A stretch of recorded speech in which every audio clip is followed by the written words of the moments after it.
It's day 2, and I realize something. People think I'm the funny one, the one who's always fine. But the truth? I'm tired of pretending. This is what today felt like. Have you ever found yourself wide awake at 3:00 a.m., the world outside silent, but inside your head, it's just noise? That was me tonight. I stared at my phone, scrolling through old messages, digital footprints of someone who used to feel permanent. Isn't it wild how someone can vanish from your life, but their words stay, pixelated ghosts haunting your screen? I didn't even miss them. Not really. What I missed was the version of me who was laughing at those texts. Psychologists call this nostalgic self-referencing, basically. Using memories as a mirror, searching for the person you used to be. And let's be honest, haven't we all done that? Now, you might be thinking, why torture yourself with those memories? But I think it's less about pain and more about proof. Proof that those joyful versions existed, even if they're out of reach. It's the paradox of digital permanence. Messages last forever, but people don't. Just when you think you've moved on, a midnight scroll pulls you right back to who you were. So, let me ask you, if you could text your old self, the one in those memories, what would you say?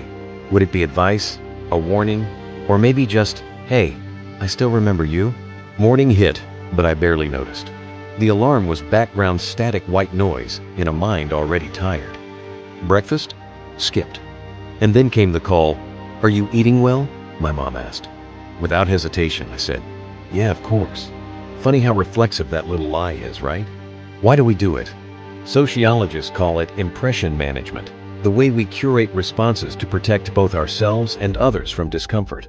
Sometimes it's easier to keep up the performance than to explain the messy truth. Have you ever wondered what well even means anymore? Is it a checklist of meals? Or something deeper like a sense of purpose? Or just not feeling empty?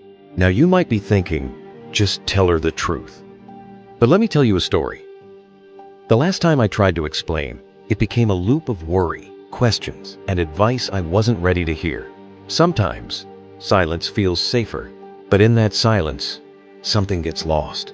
It's as if you start fading from your own life, playing the part, but missing the scene. Maybe lying isn't just about hiding from others, it's about hiding from ourselves. Afternoon hit, and I did what I always do. Lob a meme into the group chat. The reactions poured in emojis, lols, someone even called me the MVP of humor. But behind the screen, I was just exhausted. Ever felt like you're playing a role you can't step out of? Psychology has a term for this: social masking. It's like emotional camouflage. You become what people want, hiding the fatigue beneath a digital smokescreen. Now you might ask, doesn't that get lonely? Absolutely. It's odd, so many people interact with the you curate, but how many really know what's underneath? Let me tell you a story. Last year, a friend confessed they'd never taken my sadness seriously because, in their words, you're always the happy one. That hit me hard. It made me wonder if invisibility doesn't always mean being ignored. Sometimes, it means being typecast so tightly. The real you slips through the cracks. So let me ask, when's the last time you checked in on the funny friend? Or let yourself be more than the role you play online? Evening arrived, rain drumming a steady beat on my window. There's something oddly comforting about it, isn't there? It's like the world is crying with you. So for once, you don't feel melodramatic for feeling things deeply. In psychology, they call this parasocial consolation, finding comfort in the environment when people can't provide it. The rain became a stand-in companion, steady and present. Now, you might be thinking, isn't that a little sad? But let me tell you, there's hope tucked into these moments. Tonight, I picked up my journal and wrote, I don't want to disappear. I just want someone to notice that I'm here. That line was my proof. Proof that I lived, I felt, I needed. Isn't that what we all want? To be acknowledged, even for a second? So, as day 2 closes, I'll leave you with this. If you're hearing this, you're witnessing my story. And maybe, just maybe, you'll remember to look a little closer at your own, too.